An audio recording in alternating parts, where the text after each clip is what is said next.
Hello, true duelists. It's yugioh Strat's Yu-Gi-Oh! Single card history, where I'm going to be talking about some of the cards that have impacted Yu-Gi-Oh! Throughout the years, and some of the other ones that didn't. Today's card, the best field spell in the game filled with broken field spells, Mystic Mine. Mystic Mine was first released in Dark Neostorm in 2019 as a super rare, ushering in a 3-year era of the least interactive duels you've ever seen. Notable reprints include the Prismatic Secret Rare print it got in the 2020 Megatins, in the Year of Disease that was 2020, and a Premium Gold Rare printing in 2021 from Maximum Gold El Dorado. For time on the ban list, this card was at free and at 3 from release up until the December 2022 ban list, where after endless harassment on Twitter and a community sense of rage, it was at long last banned, and there was much rejoicing. A field spell card, its effect reads: if your opponent controls more monsters than you do, your opponent cannot activate monster effects or declare an attack. If you control more monsters than your opponent does,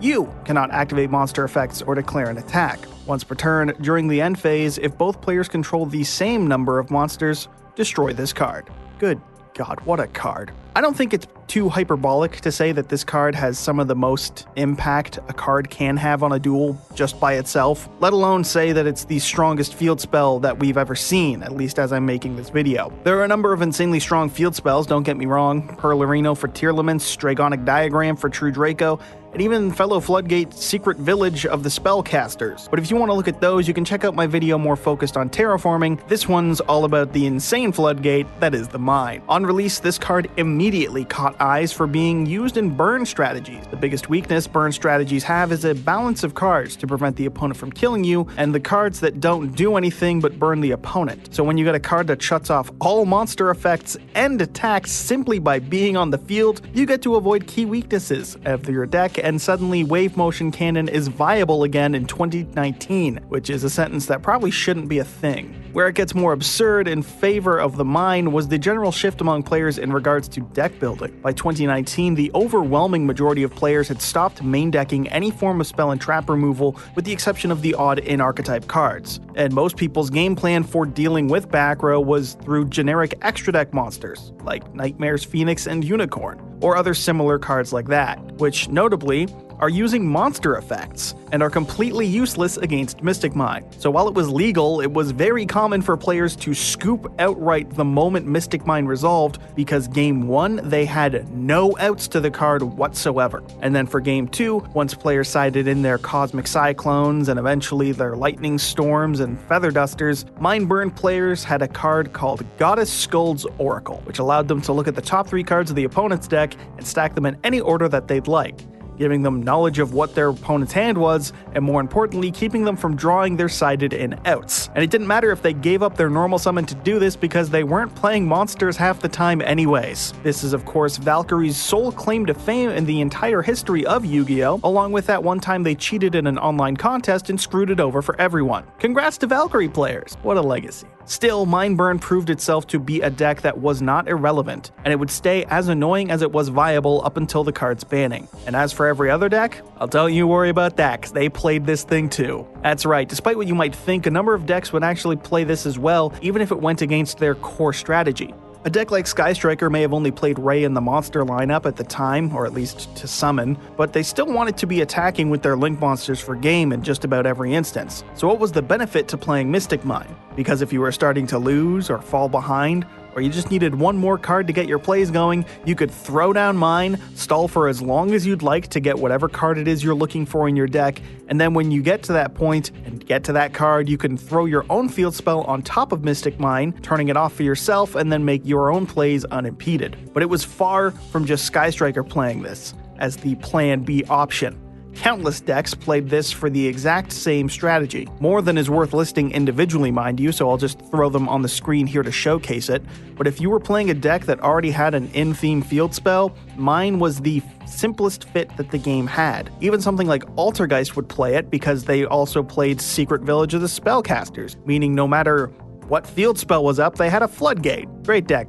Thanks, Doug. Love that. The strategy was common from release right up until its banning, being played in late toss all the way through into the Power of the Elements format, which gave us the wave of power creep that was Sprite and Tearlaments. And not even they could stand up to the Mine, because in 2022, Mystic Mine won YCS Rio de Janeiro. And while it wasn't Tier Shizu, Full Power Sprite and Danger Tearlaments were no pushovers as decks. Even still, this abomination was the winning event deck list. Playing no monsters in the main deck whatsoever, this was Mystic Mine Burn's final form. Cauldron of the Old Man had replaced Wave Motion Cannon, and there was no need for the Valkyrie card when you could just play Rivalry and Gozen match and give the opponent an Ojama token from keeping them from doing anything whatsoever. And finally, after winning a YCS and being one of the most complained about cards of all time, Konami banned this god-awful piece of shit. Mystic Mine was one of the most brutal cards ever put to print, at least as far as I'm concerned. For reference, Mystic Mine's effect to shut off monster effects shuts them off everywhere.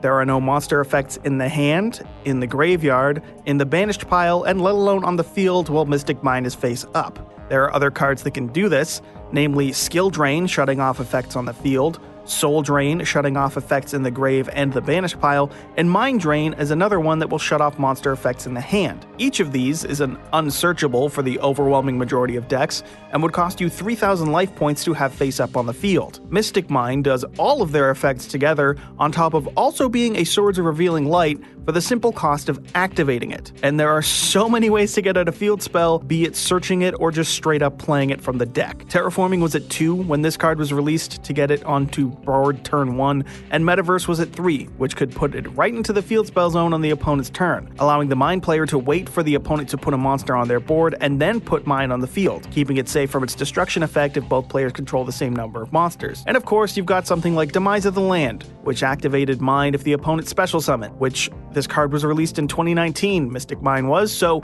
you can bet your opponent was going to be special summoning, which made it so much worse to deal with because it was just so consistent to get itself onto the board in so many decks, and especially Mine Burn. It's also a card in a weird spot because there are fans of it because they feel like it brings Yu-Gi-Oh back to what Yu-Gi-Oh should be. There's a subset of players who liked the card because they felt it allowed them to play again against the unbreakable board style of play that the game has grown into over the years, and it making players main deck spell and trap removal was a better thing for the game to have in it. Now, I don't think it's hard to find where I feel about the card at this point, namely because I will never deny my outright hatred for it, but I can understand the want for the game to be more balanced in card types. Lord knows traps have fallen behind, with the only exceptions being the most broken of them. And hell, I've joked with friends that the most fun game of Yu-Gi-Oh! A person can have is the one where both players have bricked. No full combo on either side, just small plays and more meaningful one-for-one trades. I get it, I love Edison too. But if you think that the way to bring back old Yu-Gi-Oh! Is to not allow